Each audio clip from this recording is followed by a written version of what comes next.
Hello दोस्तों, स्वागत है आज के मेरे इस वीडियो में। आज हम लेकर आ गए हैं वार्षिक परीक्षा 2024 कक्षा 11 का सामान्य हिंदी का पेपर। और ये पेपर आपकी भी वार्षिक परीक्षा में लिया जा सकता है, इसी तरीके से आपके भी वार्षिक परीक्षा में आ सकता है।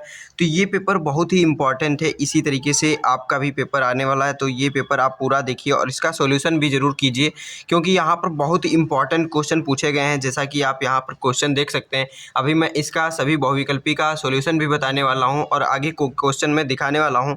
तो यहाँ पर सबसे पहले हम देखेंगे, जो आपका ये पेपर है वो 100 पूर्णांक का होता है, सामान्य हिंदी का पेपर है और वार्षिक परीक्षा 2024 के लिए ये पेपर है।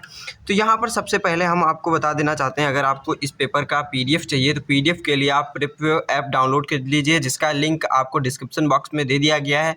वहाँ से आप इसका पीडीएफ पूरा अच्छे से पा जाएंगे और दूसरे पेपर का, प्रीवियस ईयर पेपर का और जो आगे होने वाले पेपर हैं उनका भी आपको उस पर पीडीएफ मिलता रहेगा। और वहाँ पर सबसे बढ़िया एक बात है, जिस पर आप अपना पेपर शेयर भी कर सकते हैं, उस पर अपलोड कर सकते हैं, दूसरे का भी उस पर हेल्प हो जाएगा। तो अगर आपको भी चाहिए कि आपको भी दूसरे सब्जेक्ट का आसानी से पेपर मिल जाए, तो उस पर आप पहले दूसरों के लिए हेल्प करने के लिए उस पर पहले अपना पेपर अपलोड कीजिए, तब ना दूसरा कोई आपके लिए हेल्प कर सकेगा। तो यहाँ पर सबसे पहले आप शुरुआत कीजिए, अपना पेपर उस पर अपलोड कीजिए, जिससे कि मैं उसको वो दूसरा कोई देख सके और आपको जो पेपर मिले वो दूसरा कोई अपलोड किया हो। तो इस तरीके से उस पर सभी का फ़ायदा है, आप पेपर अपलोड कीजिए तब फ़ायदा होगा। तो यहाँ पर सबसे पहले अब हम क्वेश्चन पर डिस्कस करना स्टार्ट करते हैं। तो पहला क्वेश्चन यहाँ पर इस तरीके से दिया गया है। तो खंड का स्टार्ट होता है, जिसमें कि आपको सबसे पहले यहाँ पर 15 मिनट पढ़ने के लिए मिलता है, लेकिन अक्सर लोग देखते हैं कि डायरेक्ट करना स्टार्ट कर देते हैं। सबसे पहले पेपर आपको 15 मिनट पढ़ना चाहिए पूरा, कि क्या क्या क्वेश्चन आए हैं, किस तरीके से आए हैं और कितने आपको आसानी से मतलब समझ में आ रहे हैं, कौन से आप आसानी से कर सकते हैं, सबसे अच्छे तरीके से कौन सा आ रहा है। एक बार 15 मिनट में आपको सबसे पहले पेपर को अच्छे तरीके से देख लेना होता है। फिर प्रश्नों के निर्धारित अंक यहाँ पर लिखे गए हैं, ये निर्देश है आपको। फिर यहाँ पर देखिए, सभी प्रश्न इसमें करना अनिवार्य है और जो नहीं करना है वहाँ पर आपको क्वेश्चन में डायरेक्ट लिखा रहेगा। तो यहाँ पर सबसे पहले क्वेश्चन नंबर 1 दिया गया है, जिसमें का खंड का यहाँ पर पहला प्रश्न पूछा गया, अष्टयुग की देन है। तो किस युग की नाटक रचना की प्रारंभ, यानी किस युग में नाटक रचना होना प्रारंभ हो गई थी। तो सबसे पहले आप जानते होंगे, अधिकतर विधाएं जो स्टार्ट हुई हैं वो भारतेंदु युग से हैं। तो भारतेंदु युग में आपकी नाटक विधा की रचना भी प्रारंभ हुई थी। तो यहाँ पर इसका आंसर हो जाता है भारतेंदु युग।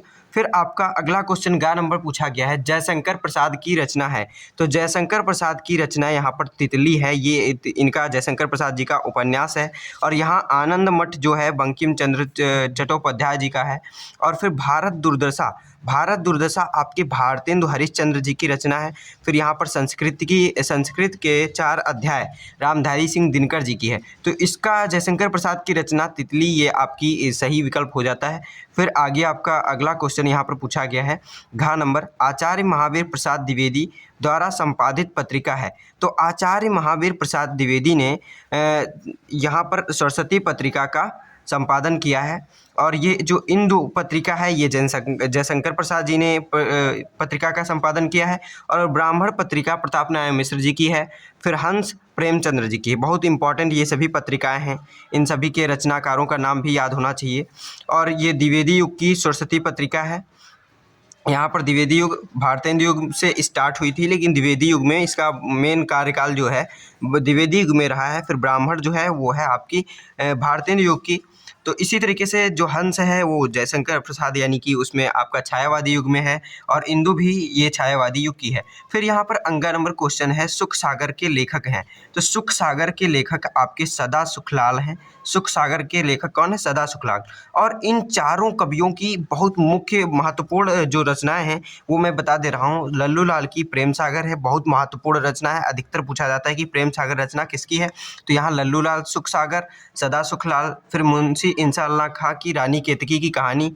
फिर आपका सदल मिश्र का नासिकेतोपाख्यान, इनकी ये रचनाएं बहुत ही इंपॉर्टेंट है। फिर यहाँ पर दूसरा प्रश्न यहाँ पर स्टार्ट हो जाता है, जो आपके काव्य के साहित्य पर आधारित है, यानी कि आपके हिंदी साहित्य का विभाजन 2 वर्गों में हुआ, हिंदी काव्य साहित्य और हिंदी गद्य साहित्य। तो आपका यहाँ पर काव्य साहित्य के इतिहास पर आधारित 5 प्रश्न हैं। वीर गाथा काल के कवि हैं। तो वीर गाथा काल के जो कवि हैं यहाँ पर आपका वीर गाथा काल। वीर गाथा काल सबसे पहले आप जानिए कहते किसको हैं। वीर गाथा काल आदिकाल को कहते हैं, आदिकाल को वीर गाथा काल कहते हैं। तो आदिकाल की रचना यानी सबसे पुरानी रचना कौन सी है, यहाँ पर चंद बरदाई, चंद बरदाई पृथ्वीराज रासो की पृथ्वीराज रासो चंद बरदाई की रचना है, ये कवि पूछा था। इसमें वीर गाथा काल के कवि हैं। तो वीर गाथा काल के कवि जो हैं आपके यहाँ पर सबसे पहले समझेगी कि वीर गाथा काल किसको कहते हैं। तो वीर गाथा काल कहते हैं आदिकाल को, आदिकाल को वीर गाथा काल कहते हैं। तो यहाँ पर सबसे पुराने जो कवि हैं यहाँ पर आप देखेंगे भूषण हैं आपके रीतिकाल के, बिहारी लाल हैं रीतिकाल के, फिर केशव भी आपके रीतिकाल के ही हैं, फिर यहाँ पर चंद बरदाई जो हैं ये आपके वीर गाथा काल यानी आदिकाल के कवि हैं। तो इस तरीके से ये राइट विकल्प हो जाता है। फिर यहाँ पर आपका अगला क्वेश्चन है ख नंबर, आदिकाल की रचना है। आदिकाल की रचना कौन सी है, अब पूछ लिया गया। वीर गाथा काल उसी को कहा गया और यहाँ पर आदिकाल, आदिकाल की रचना कौन सी है। तो आदिकाल की रचना ये खुमान रासो है, खुमान रासो आपकी आदिकाल की रचना है। और छत्रसाल दशक जो है, छत्रसाल दशक भूषण की है यानी रीतिकाल की है। दीप शिखा आपकी महादेवी वर्मा की है जो छायावादी युग से हैं। और इस तरीके से हो जाता है। फिर आपका ग नंबर क्वेश्चन है, विनय पत्रिका के रचयिता हैं। तो विनय पत्रिका के रचयिता यहाँ पर तुलसीदास जी हैं, तुलसीदास जी विनय पत्रिका के रचयिता हैं। फिर घ नंबर, रीतिकाल का अन्य नाम है, रीतिकाल का अन्य नाम श्रृंगार काल है, श्रृंगार काल को रीतिकाल भी कहते हैं। तो यहाँ पर फिर अंगा नंबर क्वेश्चन है, भारतेंदु युग की रचना है। तो भारतेंदु युग की रचना यहाँ पर प्रेम माधुरी, भारतेंदु हरिश्चंद्र जी की है रचना, प्रेम माधुरी भारतेंदु हरिश्चंद्र जी की रचना है, प्रेम माधुरी। फिर यहाँ पर तीसरा नंबर क्वेश्चन स्टार्ट हो जाता है जो आपके अध्यायों से रिलेटेड है, जो आपके हिंदी गद्य में पाठ दिए गए हैं उनसे एक गद्यांश लिया गया है, उस पर आधारित यहाँ पर आपके 5 प्रश्न पूछे गए हैं जो 2-2 नंबर के हैं और टोटल ये क्वेश्चन 10 नंबर का है। तो इस तरीके से ये क्वेश्चन आप पूरा देख लीजिए। और अब हम बढ़ते हैं आगे तरफ अगले पेज पे, और ये वाला क्वेश्चन जो है आप अपने से सॉल्व कर लीजिएगा। इसका पूरा सॉल्यूशन आपको अगर चाहिए तो उसके लिए आप कमेंट ज़रूर कीजिए जिससे कि मैं आपके लिए पूरा सॉल्यूशन इसका ला सकूं। और यहाँ पर अगर ये आप पूरा सॉल्यूशन नहीं तो खुद से आप कर लीजिए तो और अच्छा रहेगा। फिर यहाँ पर आपका दूसरा गद्यांश दिया गया है, इसका आप यहाँ पर इस तरीके से क्वेश्चन पूछे गए, ये भी आपका 10 नंबर में ही होता है। अगर आपको वो आ रहा है तो वो कर लीजिए, अगर वो नहीं आ रहा है तो ये आप कर सकते हैं। इसमें सबसे पहले आप चेक कर लीजिए कौन आपको सबसे अच्छे से आ रहा है, वो वाला आपको कॉपी पे लिखना है। फिर यहाँ पर आपका चौथा नंबर क्वेश्चन पूछा जाता है जो आपके काव्य खंड से आधारित है। काव्य खंड से कोई भी एक काव्य का आपका काव्य खंड दे दिया जाएगा और उसमें से आपको ये 5 प्रश्न करने होते हैं। ये भी 10 नंबर का क्वेश्चन है, तो ये आप कर सकते हैं। और इसके अथवा में भी एक क्वेश्चन आपको देखने को मिलता है, तो ये 10 नंबर के प्रश्न होते हैं। इनके अथवा में एक एक क्वेश्चन और मिलता है, एक ना एक आपको आता ही होगा। फिर यहाँ पर आपका अगला क्वेश्चन होता है, यहाँ पर श्री कृष्ण ये उसी का है आपका जो ये काव्य खंड से आधारित प्रश्न है, उसके यहाँ तक प्रश्न है। फिर 5वां नंबर क्वेश्चन यहाँ पर स्टार्ट हो जाता है, निम्न में से किसी एक लेखक का साहित्यिक परिचय देते हुए उनकी कृतियों का उल्लेख कीजिए। तो कोई भी आपके इसमें से तीन लेखक आपके दिए गए हैं, उनका साहित्यिक परिचय देते हुए उनका आपको उनका कृतियों का उल्लेख करना है। ये 5 नंबर का प्रश्न होता है। फिर यहाँ पर ख नंबर क्वेश्चन स्टार्ट हो जाता है, निम्नलिखित में से किसी एक कवि का साहित्यिक परिचय देते हुए उनकी कृतियों का उल्लेख कीजिए। तो साहित्यिक परिचय देते हुए उनकी कविता यानी कि उनकी कृतियों का आपको उल्लेख करना है, यानी उनकी कृतियाँ क्या क्या हैं वो लिखना है आपको। यहाँ पर सबसे पहले 3 + 2 लिखा है, तो 3 में मतलब कि साहित्यिक परिचय आपको 3 नंबर में लिखना है, और मतलब कि 3 नंबर का आपका साहित्यिक परिचय होगा और 2 नंबर का आपकी उनकी कृतियाँ जब लिखेंगे तो आपको टोटल 5 नंबर मिलेंगे। तो ये आपके कबीरदास, सूरदास, तुलसीदास ये बहुत इंपॉर्टेंट है, ये हर साल पूछा जाता है। इनमें से आप किसी 2 को याद कर लीजिए, बहुत ही इंपॉर्टेंट, आपका एक ना एक मिल ही जाएगा। सरदार पूर्ण सिंह और आचार्य महावीर प्रसाद द्विवेदी, ये दोनों बहुत इंपॉर्टेंट है, कोई एक दोनों याद कर लीजिए। यानी कि आपकी जो रचनाएं हैं मतलब कि इतने पाठ हैं उनमें से यही 2 याद कर लेंगे तो कोई ना कोई आपका मिल ही जाता है। फिर आपका अगला क्वेश्चन यहाँ पर स्टार्ट हो जाता है 6वां नंबर क्वेश्चन नंबर, बलिदान कहानी की विषय वस्तु पर प्रकाशन डालिए, यानी उसका सारांश आपको लिखना है बलिदान कहानी का। फिर आकाशदीप कहानी के प्रमुख पात्र का चरित्र चित्रण कीजिए। तो अथवा में दिया गया है, इसमें से कोई भी एक आप कर सकते हैं। फिर यहाँ पर 7वां नंबर क्वेश्चन है, अपने पठित नाटक की कथा वस्तु को संक्षेप में लिखिए। जो भी आपने नाटक पढ़ा हो उसकी कथा वस्तु संक्षेप में लिखना है। या फिर उसी में से एक और क्वेश्चन मिलता है आपको, अपने पठित नाटक के पात्र का चरित्र चित्रण कीजिए। आप चरित्र चित्रण भी उसमें लिख सकते हैं, कोई भी एक क्वेश्चन इसमें से करना होता है। फिर यहाँ पर आपका 8वां नंबर क्वेश्चन स्टार्ट हो जाता है। ये 7 नंबर का है। ये आपके संस्कृत खंड से गद्य खंड पर आधारित प्रश्न है। तो इसमें सबसे पहले आपको इसका संदर्भ सहित अनुवाद लिखना होता है। संदर्भ इसका 2 नंबर का होता है और 5 नंबर का इसका अनुवाद होता है। तो इस तरीके से आप इसको लिख लेंगे। पूरा प्रश्न यहाँ पर देख लीजिए, पूरा प्रश्न पत्र देख लीजिए। फिर यहाँ पर आप, हाँ, एक और चीज़ इसके लिए मैं आपको बता दे रहा हूँ कि अगर आपको इसका अनुवाद नहीं मिल पा रहा है तो गूगल लेंस आप देखे होंगे अपने मोबाइल में। गूगल लेंस से संस्कृत इसको आप सेलेक्ट करके क्या करेंगे, उसमें ट्रांसलेट टू संस्कृत से हिंदी में कर दीजिए, संस्कृत टू हिंदी कर दीजिए। तो ये आपका हिंदी में ट्रांसलेट हो जाएगा, आसानी से आप इसका अनुवाद जो है आपको मिल जाएगा। फिर इसी तरीके से आपका यहाँ पर ये काव्य का है, काव्य का भी उसी तरीके से आप कर सकते हैं। फिर यहाँ पर 9वां नंबर क्वेश्चन है। 9वां नंबर क्वेश्चन, निम्नलिखित मुहावरों और लोकोक्तियों में से किसी एक का अर्थ लिखते हुए उसका वाक्य प्रयोग करना है। कोई भी आप इसमें से एक मुहावरे का वाक्य प्रयोग करते हुए उसका अर्थ लिखना है आपको। फिर यहाँ पर दिए गए विकल्पों में से संधि विच्छेद कर सही विकल्प को चुनकर लिखिए। तो यहाँ पर आपका महिषा का संधि विच्छेद लिखना है। तो महाधन ईसा, इसका संधि विच्छेद हो जाता है। फिर अब हम बढ़ते हैं अपने अगले पेज पे। तो अगला पेज पे यहाँ पर क्वेश्चन उसी का, ये विकल्प दिए गए हैं 2 और विकल्प, लेकिन उधर ही सही विकल्प आपको मिल गया है। फिर यहाँ पर जयति का संधि विच्छेद है। तो जयति का संधि विच्छेद क्या है ये आपको बताना है। तो जय धन अति, जयति का आपका संधि विच्छेद है। फिर ममतालय का संधि विच्छेद है। ममतालय का ममता धन आलय, ये आपका संधि विच्छेद इसका हो जाता है।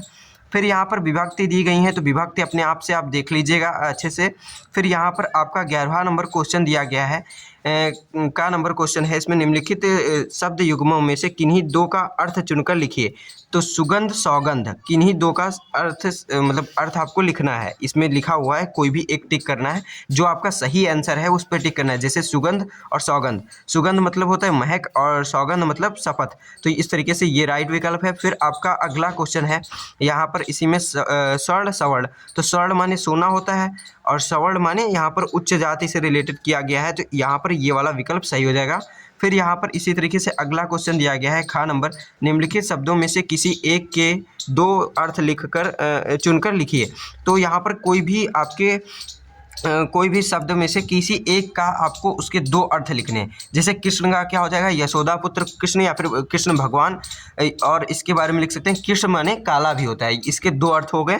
फिर खग माने पक्षी होता है, इसका एक और अर्थ देख लीजिए, उजाला मतलब प्रकाश होता है, या फिर आपका सफ़ेदी होता है, पसेदी होता है, सफ़ेदी होता है। तो इस तरीके से इसका सही हो जाता है। आपको किसी एक का आपको अर्थ लिखना था।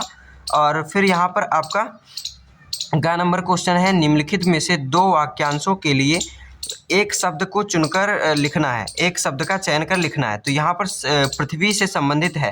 पृथ्वी से संबंधित क्या होता है, पार्थिव, पृथ्वी से जुड़ा हुआ पार्थिव, ये आपका सही विकल्प हो जाएगा।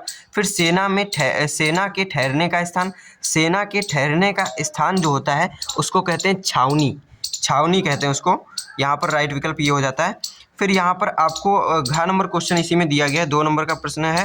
2 वाक्यों को सही करना है इसमें। तो उसके कोई संतान ना था, उसके कोई संतान नहीं थी, इस तरीके से इसका सही हो जाएगा। तेरे को क्या चाहिए, तेरे को क्या चाहिए नहीं होता है, आपको क्या चाहिए या फिर तुमको क्या चाहिए, इस तरीके से आपको इसका सही करके लिखना है, शुद्ध करके लिखना है। फिर यहाँ पर वह सभी वृक्ष आम के हैं, तो वे सभी आम के वृक्ष हैं, इस तरीके से ये सही हो जाएगा। फिर बकरी दूध देता है नहीं देती है, बकरी दूध देती है, इस तरीके से ये सही हो जाएगा। 2 नंबर आपको मिल जाएंगे, कोई भी 2 आपको इसमें से करना है। फिर यहाँ पर आपका 12वां नंबर क्वेश्चन है, श्रृंगार अथवा हास्य रस की परिभाषा उदाहरण सहित लिखिए। फिर अनुप्रास तथा यमक अलंकार की परिभाषा उदाहरण सहित लिखना है, परिभाषा लिखना है और उदाहरण देना है। इसी तरीके से यहाँ पर चौपाई और दोहा होना चाहिए। यहाँ पर दोहा का परिभाषा मात्रा सहित परिभाषा लिखिए, मात्रा भी आपको दिखाना है उसमें, और परिभाषा उदाहरण भी लिखना है। 2-2 नंबर के ये प्रश्न है। फिर यहाँ पर आपका 13वां नंबर क्वेश्चन है, बहुत ही इंपॉर्टेंट है, अपने क्षेत्र में प्रदूषण से उत्पन्न स्थिति का वर्णन करते हुए किसी दैनिक समाचार पत्र में के संपादक को एक पत्र लिखना है। ये आपको प्रार्थना पत्र लिखना है, मतलब कि आपको ये प्रदूषण के बारे में एक पत्र लिखना है। किसको? संपादक को, किसी समाचार पत्र के। तो यहाँ पर इस तरीके से आपको संपादक को पत्र लिख देंगे। फिर आपको इसी में दूसरा क्वेश्चन मिल जाता है, अथवा में ये करिए या फिर ये करिए। ग्राम पंचायत के चुनाव में मतदान केंद्र पर हुई गड़बड़ियों का उल्लेख करते हुए जिला निर्वाचन अधिकारी को एक पत्र लिखना। फिर यहाँ पर इसी तरीके से 14वां प्रश्न पूछा जाता है, अंतिम प्रश्न है, बहुत ही इंपॉर्टेंट होता है, 9 नंबर का क्वेश्चन होता है ये। निम्न विषयों में से किसी एक विषय पर अपनी भाषा शैली में निबंध लिखिए। किसी पर भी एक पर निबंध आपको अपनी भाषा में लिख देना होता है। तो इस तरीके से ये पूरा हो जाता है पेपर, और इस तरीके से पूरा पेपर आपके लिए बहुत इंपॉर्टेंट है। पूरा पेपर सॉल्व करिए। और अगर आपको पुराने वीडियो भी चाहिए तो उसके लिए आप पुरानी प्लेलिस्ट में जाकर देख सकते हैं। प्रीवियस ईयर के क्वेश्चन पेपर भी दिख जाएंगे यूट्यूब पे ही, और यूट्यूब पे आपको जो नए वीडियो आने वाले हैं वो भी आपको मिलते रहे, उसके लिए चैनल को सब्सक्राइब कर लीजिए। बहुत ही इंपॉर्टेंट क्वेश्चन पेपर और उनका सोल्यूशन मैं लेकर आता रहता हूँ, और ऐप पर इसका PDF पूरी तरीके से अच्छे से मिल जाएगा। ऐप डाउनलोड कर लीजिए, वहाँ से PDF देखिए, और दूसरे पेपर का भी PDF वहाँ पर मिल जाएगा। अपना PDF वहाँ पर अपलोड भी कर सकते हैं। तो मिलते हैं अपने अगले वीडियो में, तब तक के लिए धन्यवाद।